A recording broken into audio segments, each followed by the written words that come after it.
Welcome all, I am Nick. I'm the founder of the Society for Esoteric and Entheogenic Knowledge, or S.E.E.K. Find us on YouTube, Patreon, Ko-Fi at Join S.E.E.K, and we have our web presence at joinseek.org. Seek and you shall find. I am here with John Crouch, an expert on all things esoteric. He's an attorney by day and magical practitioner, esoteric explorer by evening at the Fraternity of Hidden Light at lvx.org. He's lectured on esoteric subject matter in the US, Australia, and Japan.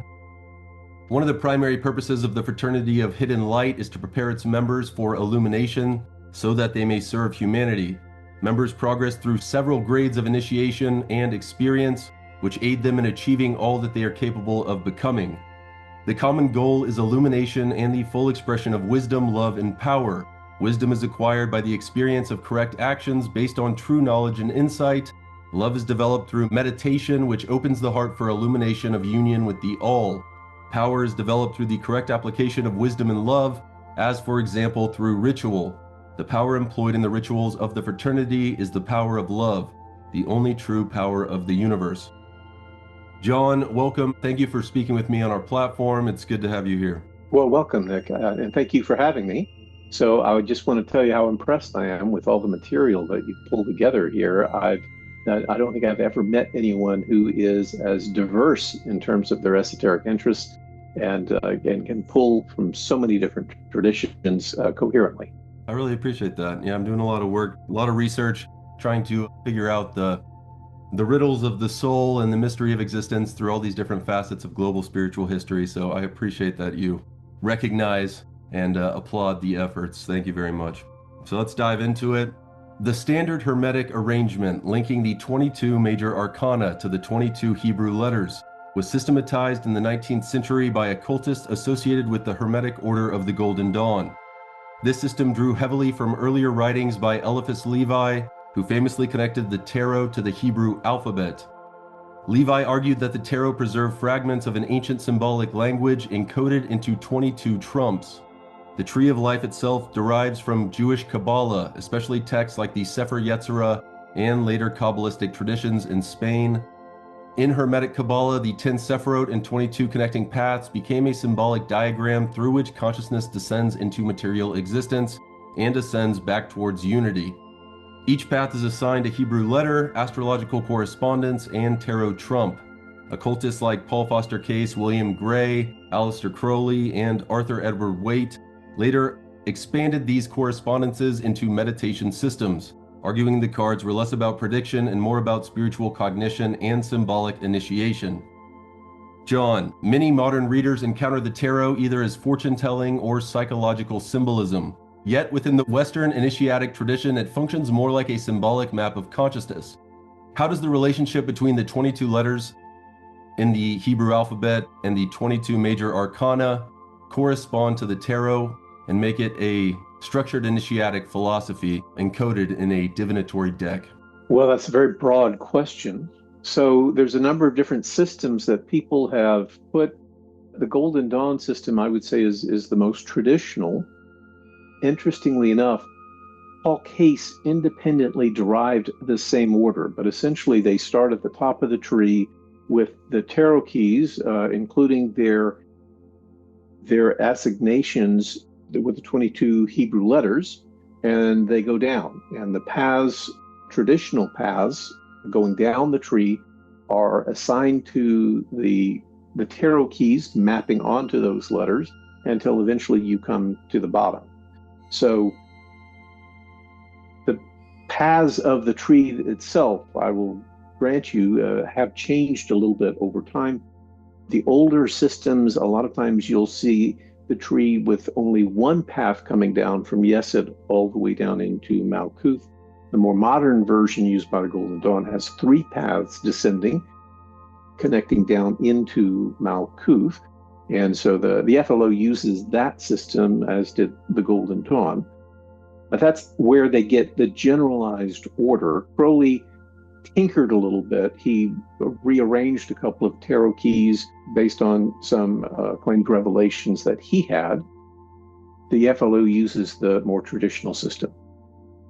And can you explain F.L.O versus LVX in terms of the website name versus the organization abbreviation? F.L.O is short for Fraternitas Lux Occulta, which is Latin for Fraternity of the Hidden Light. And so the Lux Occulta, if you do the gematria of it, there's some interesting associations there in terms of going and looking at the numerations. It connects with the grand journey, so to speak, and also Kether and the primal will that sort of lies behind everything in the manifested universe. So that's the idea, is you want to point up towards the highest aspiration. And when your intent is pure, then you will find the universe sort of conspires to present you what you need in order to learn and grow. Beyond the Tree of Life, there's the three manifestations or emanations of Ayin, Ayin Sof, and Ayin Sof Ayor. Traditionally, it's seen that nothingness or Ayin is the pinnacle of this creative force. But in the Western esoteric tradition, they've kind of flipped this, whereas this limitless light kind of precedes the nothingness. I was trying to get your thoughts on the emanations beyond the tree. Well, that's way up on the top of the tree, and it's further up than most people need to be focusing in the early parts of their work. But the idea is Ein Sof Or is the limitless light, which sort of condenses and explodes downward into manifestation in Kether. Kether is really the point from which everything issues, and that's the point where we can begin to understand the divine expression. And so, one of the more interesting things in modern times, we have this idea of the Big Bang. And so physics has sort of caught up with metaphysics, where the metaphysical idea of the universe sort of beginning in this burst of outward light is now how we think the universe actually came into being. But beyond that, sort of the best we can come up with from what happened before that explosion into manifestation is a limitless light condensing at a point, erupting downward. And what's beyond the limitless light? Ein Sof, without limit, and then Ein, which is nothing, which is the idea that any conception of divinity that we might have imprisons that which cannot be imprisoned. It is everything and nothing at the same time. And because it is the idea of everything that can be manifest, the most we can say about it is the no thing. It is the root of everything that later becomes something. And it's interesting, the Western esoteric concept also parallels with the Buddhist concept of sunyata or shunyata, which is emptiness or a void. And it has its corresponding parallel in Ug-Sol, or the clear light. And so it seems to be this emptiness versus non-emptiness, or everything versus nothing, at the pinnacle of this realization, fading away from our material essence into this spiritual void, and having this parallel transparency or this clear light that manifests within the darkness, so to speak. Right. Well, it has practical implications, believe it or not, and that is that one of the ways that we can begin to connect with this intelligence, this spirit of life, is through quieting the mind, which is, for many people, harder than you might think, to just still the mind completely and hold it in that position. And some interesting things happen when you start doing that. There's a suggestion that that's part of what's going on with the Masonic apron. We have this lovely Masonic apron. The older versions, it's plain, it's white, it's simple, it's blank. And so some interesting things physiologically happen when you hold the mind in perfect stillness in terms of sublimating certain currents of energy. Author Michael Singer, he talks about how he had a big revelation after meditating for a long period of time, and he always identified with his thoughts directly, and then he realized that his thoughts were not his own. He was somewhat of a radio antenna, and he could choose to filter these thoughts as they came into his mind, and he could choose whether to identify them or not and pull them from the unconscious to the conscious. And in that choice, he found power in being the observer of his own thoughts rather than identifying himself with them. Exactly. So people have been coming to that realization that they are more than just their thoughts and their physical bodies for a long time.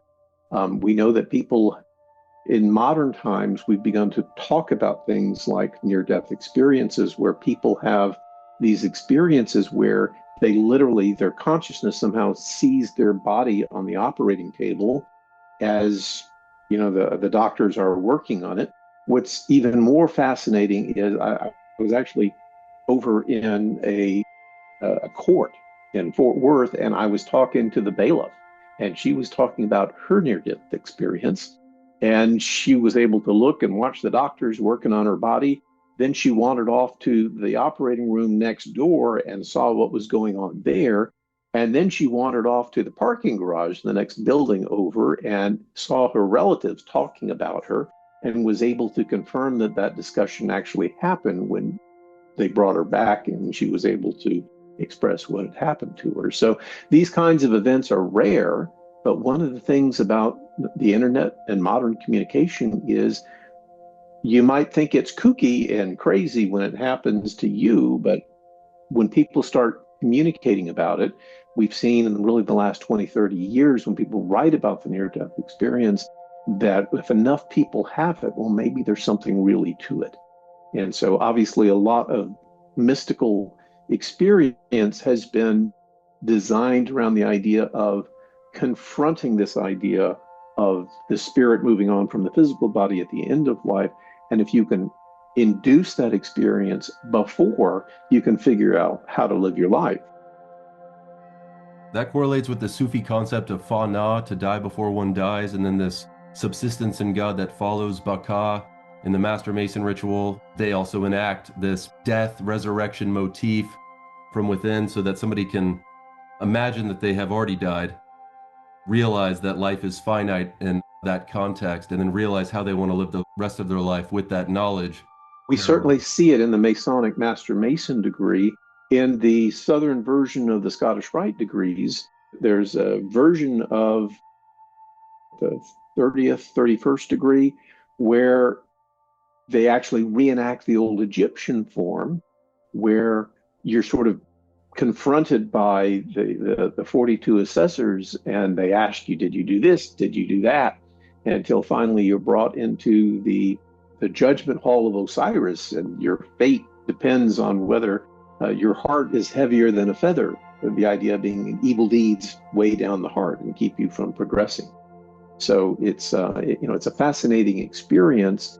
In the Eastern system, the Eastern Book of the Dead, I think the Tibetan Book of the Dead, they have something very similar, where you have this past life review, and this demonic kind of figure is going through it, and every good deed gets a white pebble, and every bad deed gets a dark pebble, and when we're done counting pebbles, we figure out where you go from there. So it's fascinating that different systems have come up with the same realization, and I think more interesting still, that these esoteric systems have come up with the idea of bringing that experience sooner rather than later through the contrived death of initiation, and sort of initiating you into that experience of reawakening the soul within, while there's still time to figure out what you really should be doing with your life. Yes, and I think that the metaphorical and symbolic implications of these resurrecting figures is very important to realize that across global spiritual history, we have figures like Osiris, Inanna, Ishtar, Dionysus, all these different embodiments of this cosmic consciousness that show us that the spirit is crucified upon these elements of earth, water, fire, and air, and that we are supposed to die before we die and be reborn in this awakened consciousness, transcend our mortal realm and become immortal in this context.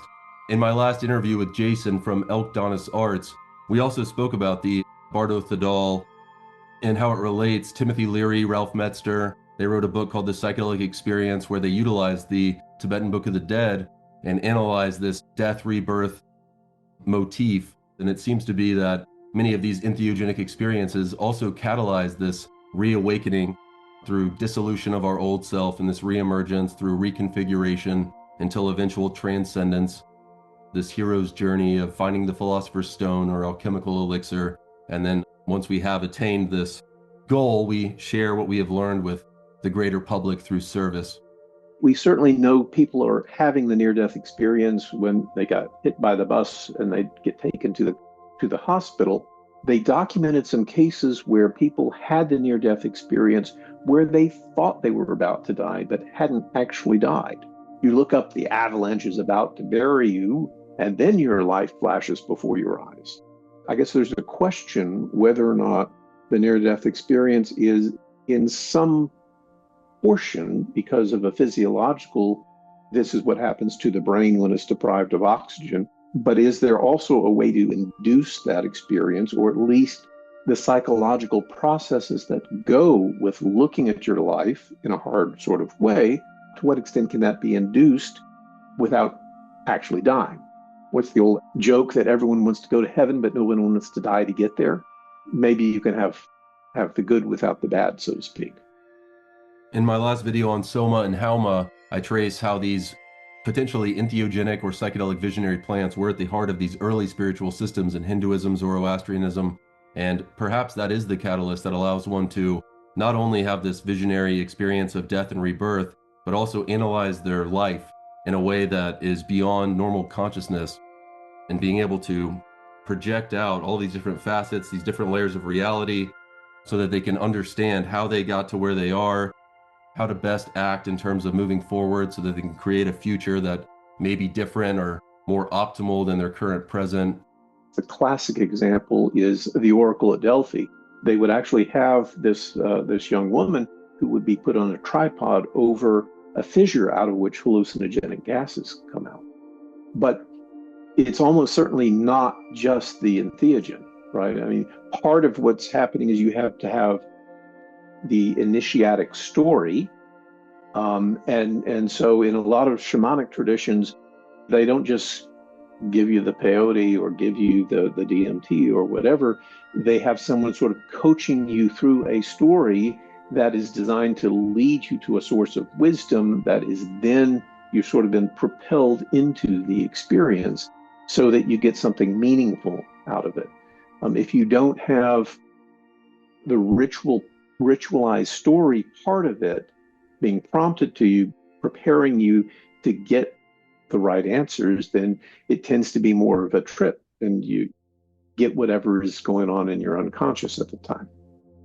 Exactly. We kind of talked about that again, me and Jason, about how there's this cosmological container, this ritual narrative, ancestral knowledge, these mythological lineages that pass forth this wisdom in a way that can be coherently integrated. For example, we were talking about iboga and ibogaine, and taking pharmaceutically this chemical out of this plant without the ritual container and inserting into a therapy setting even, it can have this different impact in terms of the experiencer having this cosmological framework or just having the chemical therein. And I think that's what you're referring to, this dichotomy between these traditional initiatic structures where this is embedded in this framework versus maybe recreational even use and psychedelic use associated from the 1960s, where people weren't using these chemicals necessarily to personally grow. And it may happen to some degree even without the intent, but I think the framework certainly helps ensure that a more meaningful experience exists.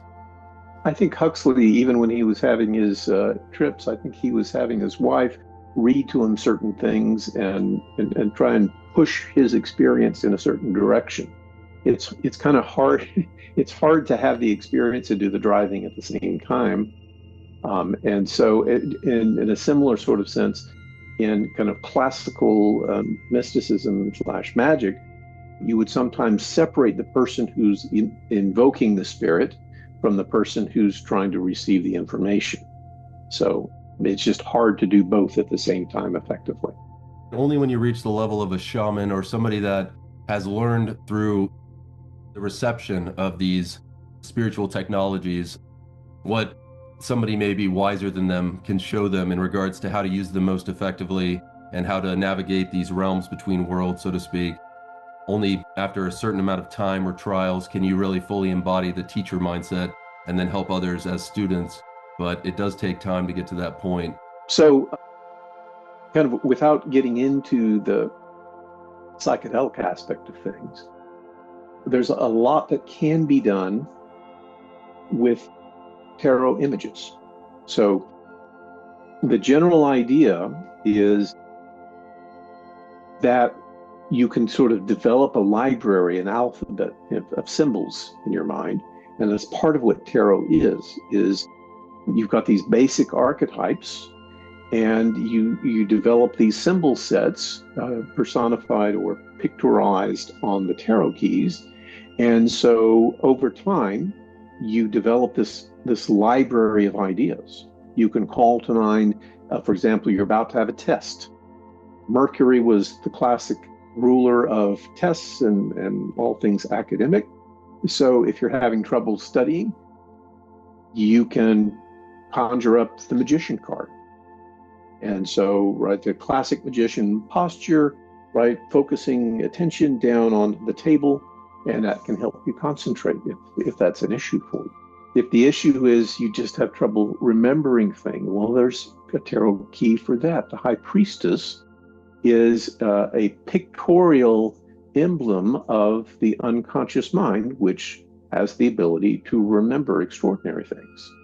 If you need to remember, you can focus on that key for a moment and see if that pulls forth the information that you need. And so as you develop this library, you can navigate right here in the physical and draw out the aspect of your personality, of your mental skills that you need for the moment. That's great information. I'm going to touch more on the specific cards in just a moment. The 10 Sephiroth first emerged in early Jewish mystical literature, especially the Sefer Yetzirah, likely composed between the 3rd and 6th centuries, where they are described as 10 emanations or principles through which reality unfolds. Later Kabbalistic works such as the Zohar expanded these into a sophisticated cosmological system. In Hermetic interpretations, the Sephiroth became associated with planets, virtues, psychological states, and metaphysical principles.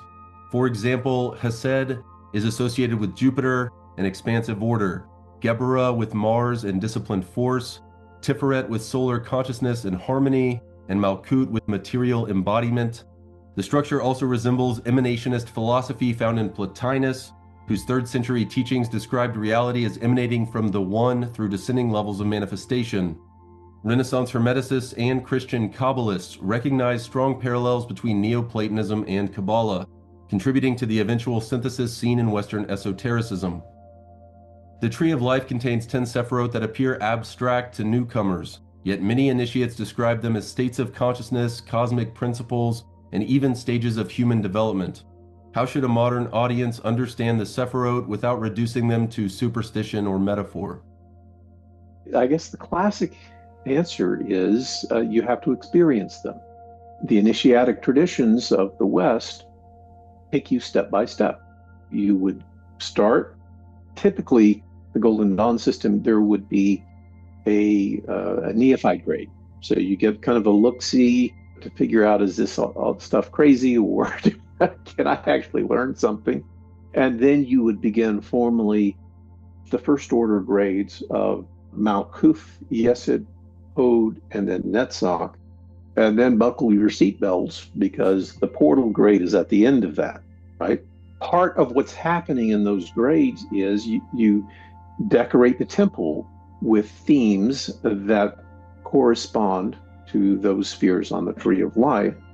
And then part of what is happening also is an impartation, right? The senior members of the temple who have been initiated to that grade do certain things to attune the ritual space to that aspect of creation. And so there's a certain vibration, if you will, to it. There are appropriate incenses that tie in the sense of smell. And there are certain, part of what a mystery school is a group of people that have cultivated a relationship with the intelligences, for lack of a better word, that are associated with that sphere. And so you go through the initiatory rite, and these intelligences essentially begin their work to introduce you to those areas of your personality, and then weird stuff happens in your life. 110, for example, part of what happens is, yes, you go through the degree, but then over the course of the next 6-9 months, weird stuff happens in your work life 2-9, we notice a very definite pattern of kind of psychological stuff, relationships. You go to 3-8 and you start dealing with anima and animus issues. You go to 4-7, you start dealing with shadow issues. There's a definite pattern in terms of the types of experiences that happen. And then portal, of course, and what's beyond is just kind of a whole new world. You can't really tell anyone what's going to happen exactly, although attempts have been made. So some of the most interesting stories that we have in literature were pulled from that portal grade. Rudolf Steiner has a book called The Portal of Initiation, and it's an allegorical play of sorts, but I would be interested to see if there's any relation to the topics we're discussing here. Also, in the Scottish Rite, there's the 32 degrees in the traditional order. There's 32 paths here with the 10 Sephiroth and the 22 Hebrew letters.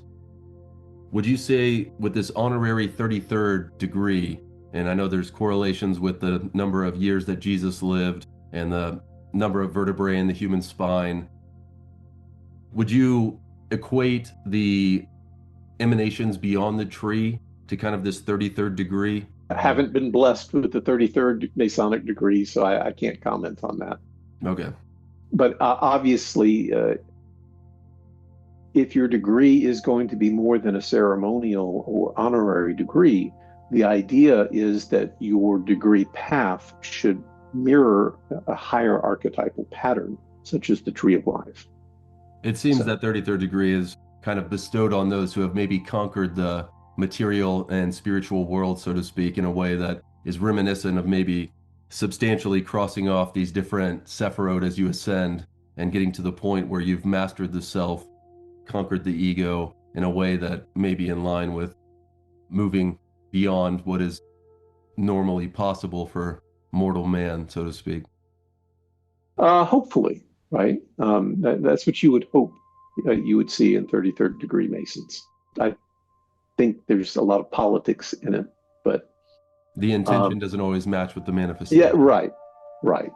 The true masters of these systems don't tell you that they're masters, right? If you come across someone and they feel the need to tell you about, oh, I've made it to this degree, you are probably not talking to someone who's made the degrees that you really want to hear about.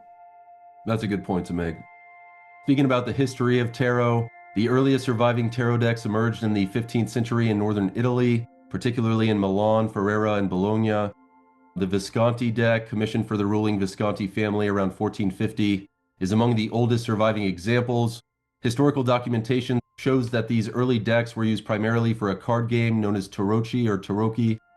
The theory that the tarot originated in ancient Egypt emerged much later through the writings of Antoine Court de Gebelin in 1781. Without archaeological evidence, he argued that the cards preserved Egyptian priestly wisdom hidden from the outside world. Although modern historians reject the Egyptian origin theory, his ideas profoundly influenced 19th century occultism. Figures such as Eliphas Levi and later Golden Dawn initiates reinterpreted the cards through Hermeticism, astrology, alchemy, and Qabalah, transforming the tarot from a Renaissance card game into a symbolic initiatic system. This is one of the most debated questions in occult scholarship, concerning whether the tarot originated as a game that later acquired esoteric meaning, or whether deeper initiatic symbolism was present from the beginning. From a historical perspective, how should we understand the origins of tarot and its evolution? I can tell you what Case said. What Case said is that they put the system together specifically based on the Tree of Life, and specifically so that they could summarize their basic teachings and communicate across languages. In terms of how it comes to us, that's what they've done. Each one of the suit cards, it corresponds to the 10 spheres on the Tree of Life in the 4 esoteric worlds. And they went to a lot of detail in terms of mapping it astrologically onto the 12 signs of the zodiac and even the deacons within each of the signs. And so it certainly has come to be used as though it's a very, very advanced esoteric system. Whether it started as a game or not, I can't say, but it's certainly in the hands of somebody who knows what they're doing. It can be very powerful indeed. Do you see traditional playing cards with the 52 cards and 4 suits having a correlation with tarot, or do you think that they developed as entirely separate systems? They would seem to be related. I don't know exactly who separated the two, but you can actually do divinations with the playing deck, because again, you've got the essential numbered cards. If you know their meaning, you could do a divination with that. Very good. The full tarot deck adds pages or princesses, depending on the deck. And then it adds the 22 trumps corresponding to the 22 letters of the Hebrew alphabet and the connecting paths on the Tree of Life. And so in a divination, those typically represent forces higher than the personality. I'm going to take a quick pivot to the Fraternity of Hidden Light, and then I'll get back to the Tree of Life and Tarot. The Fraternity of Hidden Light emerged from the lineage associated, as you said, with Paul Foster Case and later esoteric educators working within the broader Hermetic Qabbalistic tradition. Paul Foster Case himself had been associated with the Alpha et Omega branch of the Golden Dawn before founding the Builders of the Adytum in 1922. The fraternity emphasizes structured correspondence study, meditation, ritual discipline, and symbolic contemplation rather than sensationalism or commercial occultism. Its curriculum integrates tarot, astrology, alchemy, and Kabbalah into a unified initiatic framework, with the Fraternity of Hidden Light descending from traditions shaped by the Golden Dawn current, yet also having developed its own educational and initiatic emphasis. What distinguishes the Fraternity of Hidden Light from other Western esoteric schools, particularly in its approach to the tarot, Kabbalah, and spiritual development? Well, I think we're focused on teaching people the ritual aspect. So we kind of grew out of BOTA. BOTA was a lot about study and the correspondence courses. They did have esoteric education and some esoteric ritual groups, but they really shifted away from that. And so in recent years, I would say the last 20, 30 years, they shrank down to just a couple of groups that were doing the more advanced ritual work. So F.L.O. has been focused from the get-go on getting people ready to do ritual work and to go through the various grades described in Paul Foster Case's The True and Invisible Rosicrucian Order. He gives the grade system that the Golden Dawn used and kind of what it is you're expected to learn at each grade. And so that's what we want to prepare people to do, is we want to be a mystery school in the classical sense, where we're not there to tell you what the answers are. We're there to do the ceremonies that open the doors and point you in the right direction so you can get your own answers. And again, if you're interested in learning more about the Fraternity of Hidden Light, they are found at lvx.org. They have a lot of great content, and I'll circle back to that towards the end of the interview. I know you and I have discussed this film and your inherent issues with the director turning traditional interpretations paradoxically on their head for symbolic emphasis, but I'm going to ask anyway. Alejandro Jodorowsky spent decades studying tarot and later co-authored The Way of Tarot with Marianne Costa. He viewed the tarot not as fortune-telling, but as a symbolic language of psychological and spiritual transformation. His 1973 film, The Holy Mountain, presents a sequence of initiatic trials led by an alchemical guide, often interpreted as a Hermetic master figure. The ascent of the mountain mirrors initiatic ascent traditions found in alchemy, Kabbalah, and mystery religions. Early in the film, the thief is stripped and cleansed in an explicit ritual. During this sequence, he is presented with 4 classic esoteric symbols of tarot suits: the wand, the cup, the sword, and the pentacle. The film incorporates planetary symbolism, alchemical imagery, ego-death motifs, ritual purification, and archetypal transformation. Scholars and esoteric commentators frequently compare its structure to the Fool's Journey in the Tarot, where the thief who acts as the Fool, with the aid of Jodorowsky as the magician, passes through the stages of awakening represented by successive archetypes. The council of powerful elites that the thief encounters represent the planets, which are deeply tied to the Major Arcana. Each character embodies a specific tarot archetype, such as the Lovers, the Hermit, the Chariot, or the Emperor, governing aspects like greed, war, and superficiality. Jodorowsky later became a renowned expert on the cards and spearheaded the definitive restoration of the Tarot de Marseille. He has often described his films as tools for creating a soul, using the tarot's 14th century symbolism as its underlying visual grammar. Many viewers encounter the Tree of Life through popular culture, films, and internet mysticism without realizing how deeply these symbols influenced 20th century art and cinema. In Jodorowsky's The Holy Mountain, do you see authentic Kabbalistic and tarot symbolism emerging beneath the surreal imagery? I think, yes, it's obvious that he was studying a lot of these mystical topics. I'm not quite as fond of the film as you are because I think that it's presented in an often shocking fashion. And that if you don't know, even if you do know what you're looking at, it's still a bit hard to follow. And let me contrast it with a more modern version that doesn't present itself as that, and yet arguably is following that exact same pattern that leads to the soul's transformation and liberation. Harry Potter. So, interestingly enough, she claims, J.K. Rowling claims that the entire thing, not just the first book, not just the general idea, but the whole thing downloaded to her on a train ride. The fascinating thing is, if you're familiar with the Golden Dawn system of initiation, the story of Harry Potter appears to go path by path, sphere by sphere, all the way up through the end of what would be the 7-4 grade, starting with Harry Potter and the Philosopher's Stone, which looks to be essentially a neophyte grade, where you touch on each of the spheres, going all the way up to Tiferet, but not quite getting there. And then starting with the next film after that, where he goes down to the Chamber of Secrets, right? Literally going down the passageway from the bathroom to what would be the chakra at the base of the spine. And then you're sort of introduced to kind of the right-hand path with a descending current of energy symbolized by the sword, and the left-hand path symbolized by the serpent. Notice that kind of the Voldemort symbol of the serpent, all of that's coming out of Chamber of Secrets. And what many people don't realize is that there's been a right-hand path and a left-hand path in esoteric mysticism going all the way back to Egypt.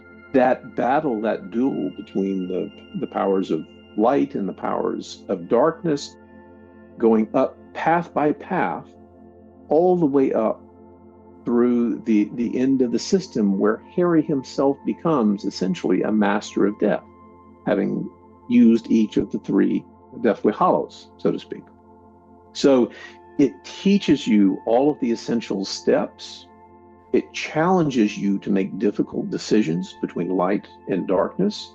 It covers the archetypes along the Tree of Life.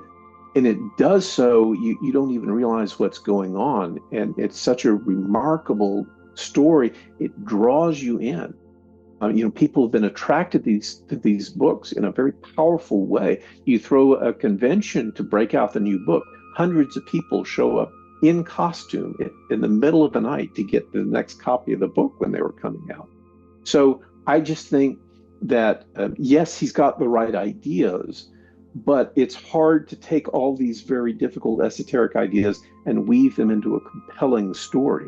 I think if you were to look at the Harry Potter story, you would see the essential ideas presented in a much more digestible way, in a way that draws you in and encourages you to become a better person, eventually an initiate, eventually a master of death yourself, not so you can claim you're better than your fellows, but because the world needs you to be a better person. Well said. And maybe if Jodorowsky had the opportunity to make 7 films and draw this out, he could have been a little more explicit. I do remember when I was younger in 7th, 8th grade, waiting outside the bookstore until midnight releases. And I was very fond of those books. It was one of my first exposures to the esoteric realm of spirituality, along with Madeleine L'Engle's A Wrinkle in Time, Philip Pullman's Dark Materials series, that kind of contrasted C.S. Lewis's The Chronicles of Narnia. So I'm definitely with you. I think any kind of film that's able to encourage an esoteric means of reinterpreting reality is beneficial for society. My first exposure to something like this was actually Star Wars. And, I went to see it and I was like, wow. And then it went out of theaters and then they brought it back to theaters and I went and saw it again. And I was like, wow. I kept going back and back. They kept re-releasing it. I think I saw it in the theater 5 times and it never got old. I was talking to another Masonic brother and he was like, yeah, I saw it 7 times in the theater. Who knows how many times on video. Part of what's going on there, we learned after the fact. It shattered all the records, and people started asking George Lucas, well, how did you come up with the idea of this? And the answer was he went and he got help from Joseph Campbell. And Joseph Campbell went and studied the pattern of the journey of the hero in lots of different cultures. And he sort of boiled it down to the essential steps. And then Lucas took those steps and built a new futuristic hero myth around it. And the rest is history. So we take a lot of that for granted now because, in screenwriting schools, they say, well, this is Joseph Campbell and this is what he said you got to do. And so a lot of our modern films bake that pattern into it. But back when it first came out, it was like, wow, it blows me away. Our minds must be perfectly synced because I was about to bring that up. I think it was, for those who are not aware, in 1949, I believe, Joseph Campbell wrote a book called The Hero with a Thousand Faces. And within it, he describes this hero's journey, these 12 steps of being removed from ordinary life, undergoing this challenge or tribulation, coming back with some kind of elixir or secret of wisdom, and then using that teaching and the learning therein to then create a more meaningful existence for humanity on some level. And a lot of these mythic stories, Harry Potter, Star Wars, and the like, as well as some spiritual stories with the Buddha, Christ, all of these archetypal figures seem to follow this same pattern. Very good call bringing that up. To our next question, the Western esoteric principle of correspondence is summarized in the Hermetic axiom as above, so below, attributed to the Emerald Tablet of Hermes Trismegistus. This idea suggests that patterns repeat across levels of existence, linking cosmos, psyche, ritual, and symbol. Medieval and Renaissance scholars use symbolic correspondences as mnemonic devices. Thinkers such as Giordano Bruno developed elaborate symbolic memory systems combining astrology, imagery, and philosophy. In the 20th century, Carl Jung interpreted many esoteric symbols as expressions of archetypes emerging from the collective unconscious. Jung studied alchemy, Gnosticism, and symbolic systems extensively, arguing that recurring symbolic structures appear across cultures because they reflect recurring patterns in human consciousness. Critics often argue that occult correspondences are arbitrary, while initiates claim that they reveal profound structural relationships between mind, cosmos, and symbol. What gives systems like the tarot and the Tree of Life their enduring intellectual and psychological power across centuries, in your opinion? Is it all arbitrary or is there a deeper pattern? And so I'm sort of the classical esotericist, and my belief is that these patterns were revealed, that there are higher powers that know way more than us, and that this is something that has grown and evolved, but there is a system to it, and the system is in some measure baked around how we're put together. I think if you start looking at the steps of what happens to people when they go through psychological therapy, it starts looking very similar to what happens when people go through the stages on the Tree of Life. It's kind of a form of therapy, and similar things tend to happen. And so eventually, as you get to each stage, you have to sort of bring it all together, and then you go up to the next level. There may be some elements of arbitrariness to it, but I think there's also elements of functionality to it. You have to go through certain steps in a certain order. There's some play to the system, so to speak. But if you're going to build a house, you can't build the roof until you build the walls. you can't build the walls until you've set the foundation. If you try to do the wrong order, it just doesn't work. And so I think there's an element of you got to do things in more or less a rough outline of the right order in order to get there. In terms of how that looks in the first order system, you start with the 110 grade, you work out your issues of career and how you earn your living. Once you've done that, then you can begin to look at things like relationships in your unconscious mind and what patterns are you energizing in your unconscious mind. Turns out that has a lot to do with how things function in the physical. If you can change the patterns for the better, then your life gets a lot smoother. Beyond that, you start looking at sort of your mental processes and the ability to actively generate and intensify forces going into particular images once you cleared out the unconscious mind a bit. And then when you've got all that in place, then you go over to NetSoc, and now you increase the amount of energy coming into the system. If you do that at the beginning of the process, before you've sort of gotten your garden in order, so to speak, it just creates chaos. So a friend of mine used to say, if you turn up the amount of light in the garden, the weeds grow faster too. And so if you haven't done some weeding before you get to NetSoc, all hell breaks loose. It's important too for people to realize how these divinatory systems and interacting with the universe beyond our conscious mind, rational mind, and this divinatory pattern, whether it's in the Old Testament with the high priest using the Urim and Thummim for divinatory meaning, whether it's the I Ching or Book of Changes in Taoist and Confucian philosophy, where they cast lots or flip coins, and the patterns that emerge form the 64 hexagrams, these different possibilities which are associated with these different qualities or what to take back from the experience. And all these different shamanic systems, whether it's casting lots, flipping coins, throwing sticks, it does seem to be that, just like tarot, there's always been a need to interact with this unconscious or super conscious so that our conscious mind can leave some kind of aspect to universal choice beyond our own rational thought throughout spiritual history. Yeah, so you're just pulling cards out of the deck unless on some level you're hooking into a higher source of wisdom.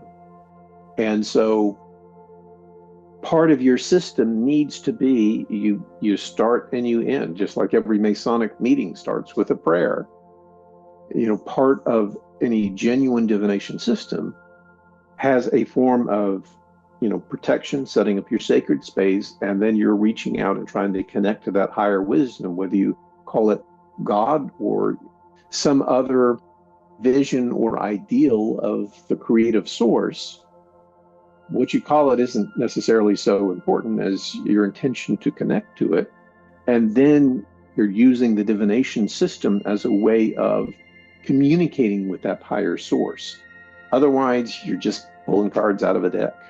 Great thing to emphasize. In Golden Dawn style Hermeticism, every Sephiroth on the path of the Tree of Life receives multiple correspondences simultaneously, including planets, zodiac signs, elements, divine names, colors, incense, metals, magical tools, and tarot cards.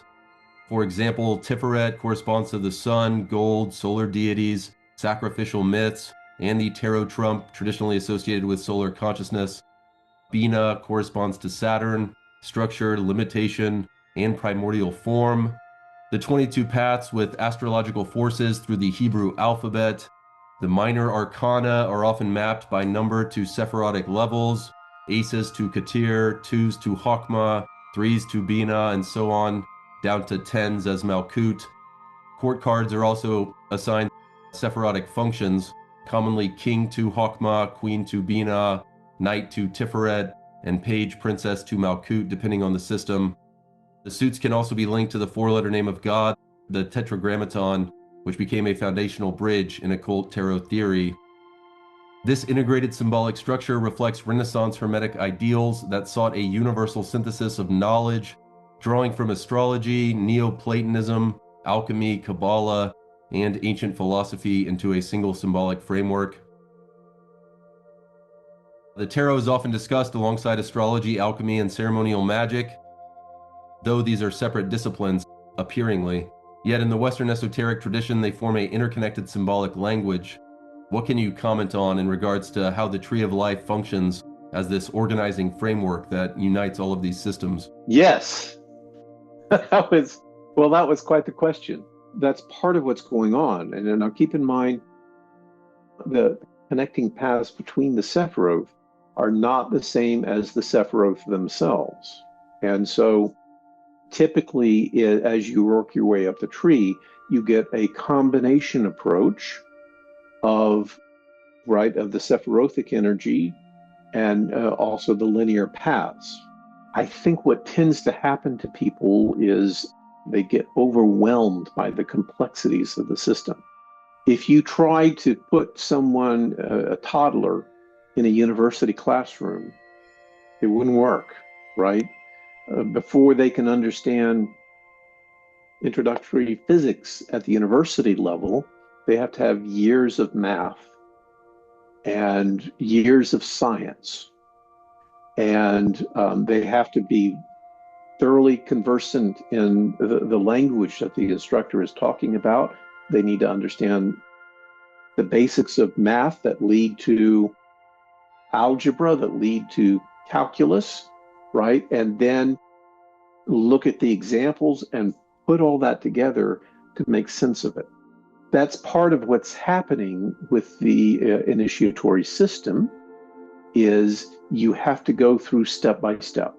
With the initiatory grades, the first order grades, you are essentially learning to work with the systems that immediately impact you in the physical world. And so the elemental invocations teach you how to work with the aspects of your own personality. They also teach you, in essence, what you're doing is you're learning how to work in the 12 houses of your natal astrological chart.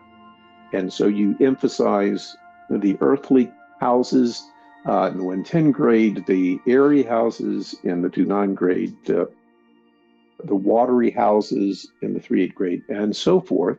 And when you learn to work and function in the physical world and perfect your etheric bodies, then you're ready to jump up the tree to the next level and begin working with the astral influences, the signs of the zodiac themselves. And that's the 5-6 grade. And then when you can invoke any of the 12 signs of the zodiac, when you understand those archetypes and how they've been playing through your life, through your natal astrological chart, now you're ready to move on to the traditional planets and invoke those energies in the 6-5 grade.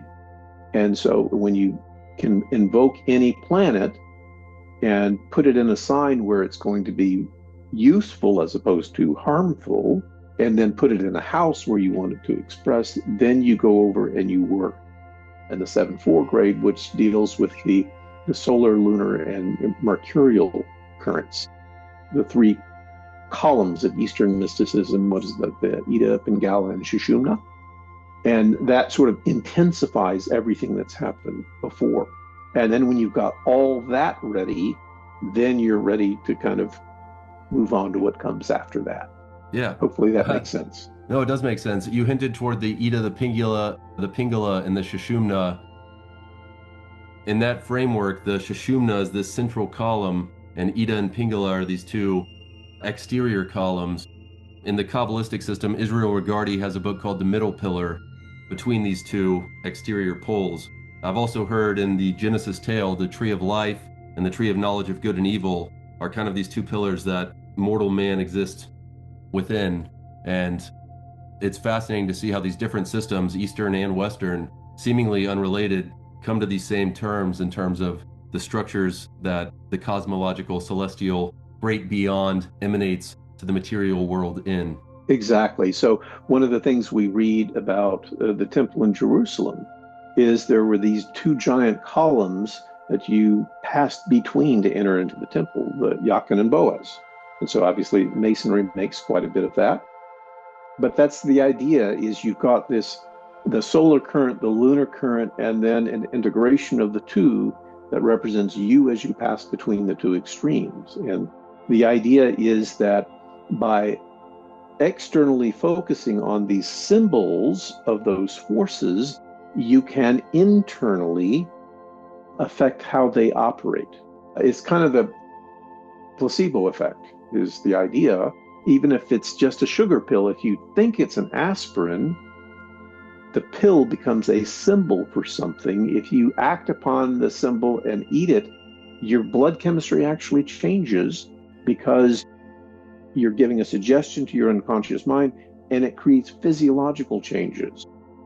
I mean, that's kind of the root of mysticism right there, is if you create a defined symbol set externally and you act upon it externally, your unconscious mind runs with it and changes things internally.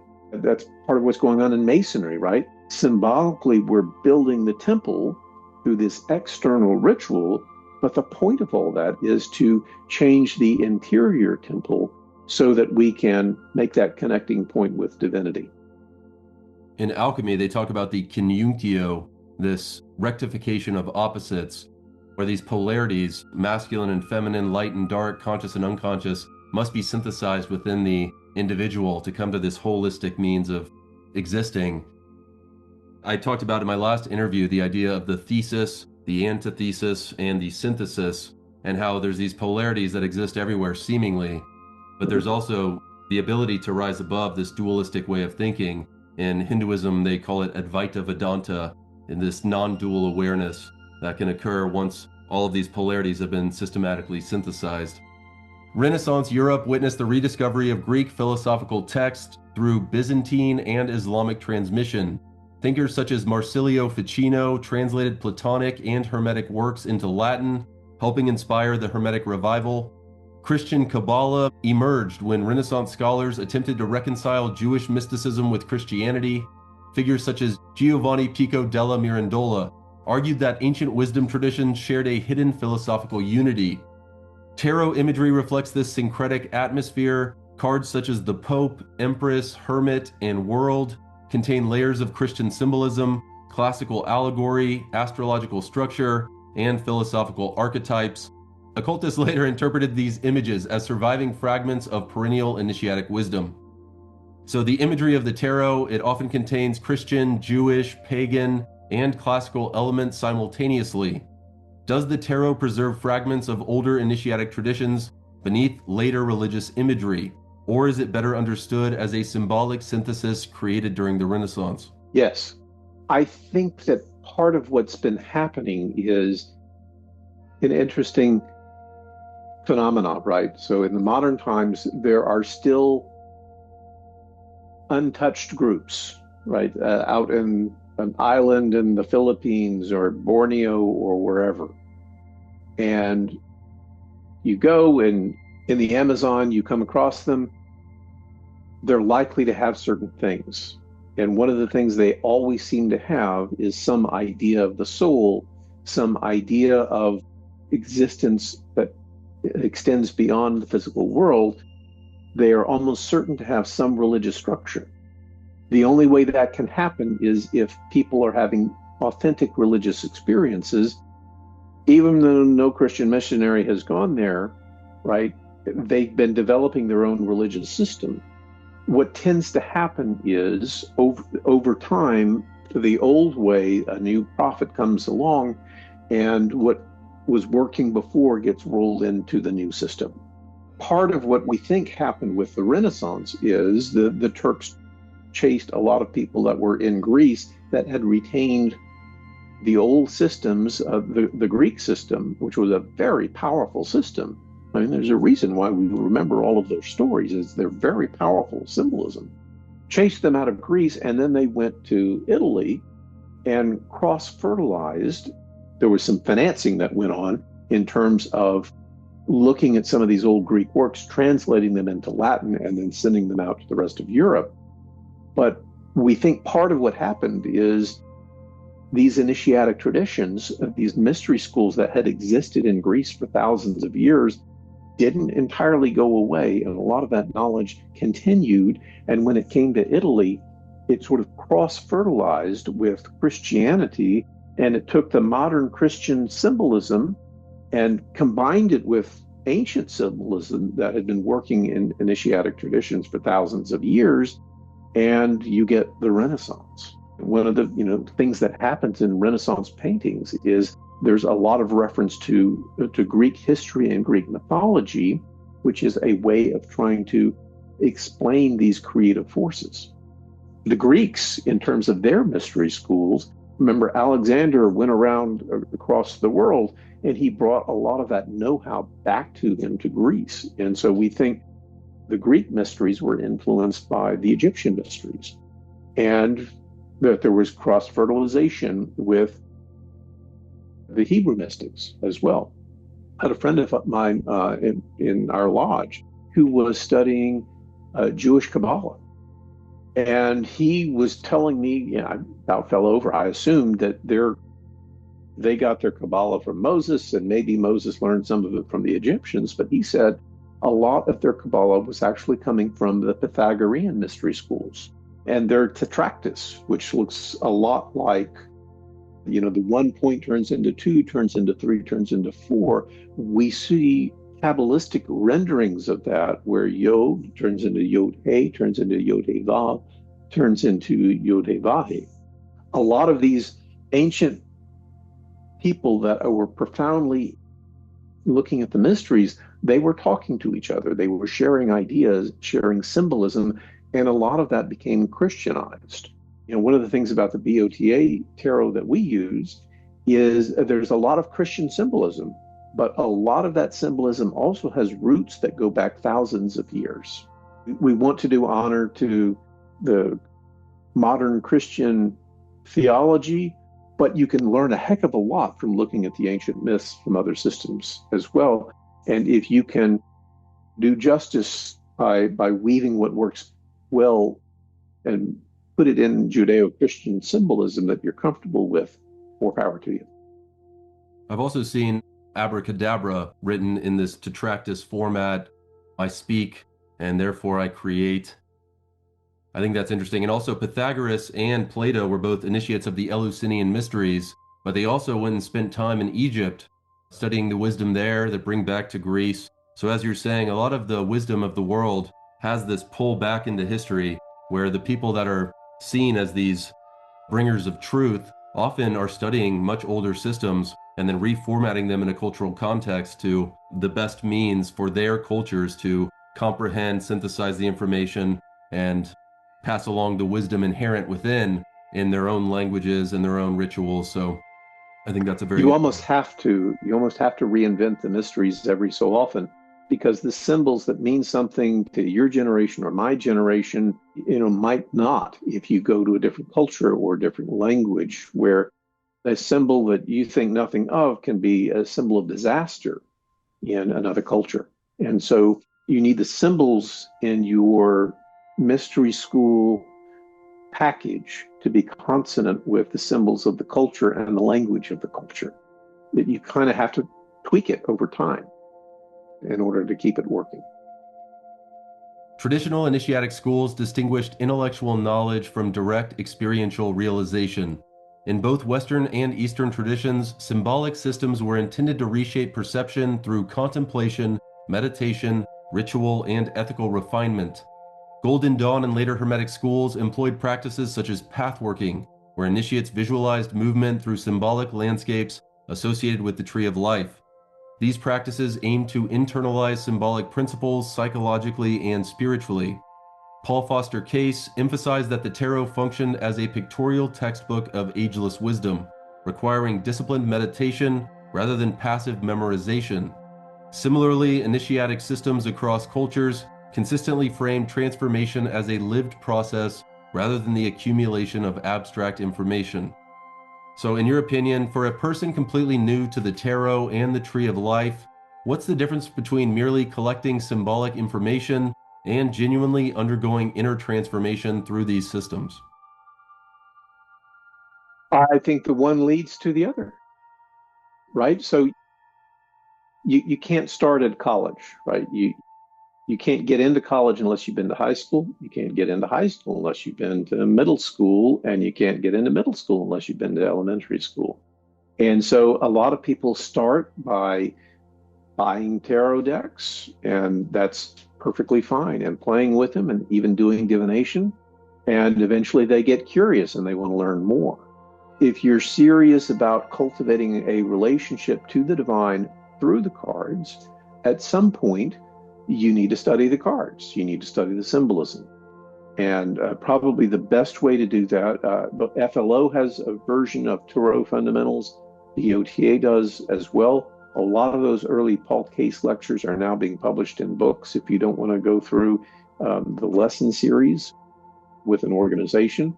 But you should probably undertake the serious study. At some point, you should probably be coloring your own cards and kind of imprinting the image on your mind.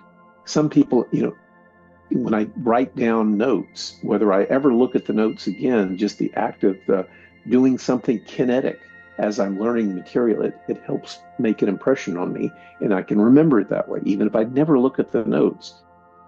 Same thing with a tarot card. If you are coloring your own tarot card, or in the Golden Dawn, they said, here's my version, paint your own from scratch, right? If you do that, while you're studying the symbolism, you develop kind of an intimate relationship with the cards. People kind of laugh at this, but there's a friend we both know, and he had a deck that he colored himself and put it away and hadn't used it for years. And his daughter found it and decided she'd take it off to college. And he had a dream that it had been taken. He goes up and he looks, he's like, all right. And then he calls his daughter, he's like, what have you done with it? And you're like, I'm so busted. So there, you develop kind of a connection to these cards. And when you develop that unconscious connection and you've done the studying, and to at least get the basic level of the symbology, you form a kind of connection, and then you've got the bricks to build your temple, so to speak. You've got the symbols that open the door. They literally become keys that unlock parts of your psyche. And then you're ready to use them in initiatory ceremonies. The most fascinating thing happens when you go through initiations using these keys. Again, I've initiated hundreds of people through the years. And if you start listening to the stories, something real is going on. It changes people and it draws certain kinds of experiences to them. Yeah, and as you mentioned, you have to start at, I guess, at an elementary level prior to evolution. But yeah, the same thing happens. You learn the alphabet. You have to sing it in the song as an elementary school kid. And then you have to develop writing skills, learn about different formats and functions of literature over time, and embed yourself in deeper and deeper literary works that are more complex, more comprehensive in terms of how language is used. So the same way I can imagine is paralleling with the tarot and being familiar with the initial cards, their symbolism, but then you can start to see these overlying patterns that exist when certain things are pulled in certain ways. Exactly. John, thank you so much for coming and being here with me. Is there anything else you would like to tell the audience about your involvement with the Fraternity of Hidden Light, the content you create, the courses you curate, or anything else related to your esoteric experience that has not been shared thus far? Well, it's been the journey of a lifetime. So, I've had so many incredible experiences. And, eventually, if you take seriously the esoteric path and you're in it for the right reasons, you will eventually have this, holy cow, this stuff actually works moment where you have your own experiences, your own communications with higher intelligences. And I would just encourage people, do the work so you can have those moments yourself. Don't abdicate that to anybody else. Do the work and have those experiences yourself. Very well said. Thank you for joining me. It's been a pleasure. I always enjoy us having these conversations. I look forward to another interview in the future. Thank you again for your time. I really appreciate everything you were able to share about the tarot and the Tree of Life today. Well, thanks so much for having me. It's been a pleasure.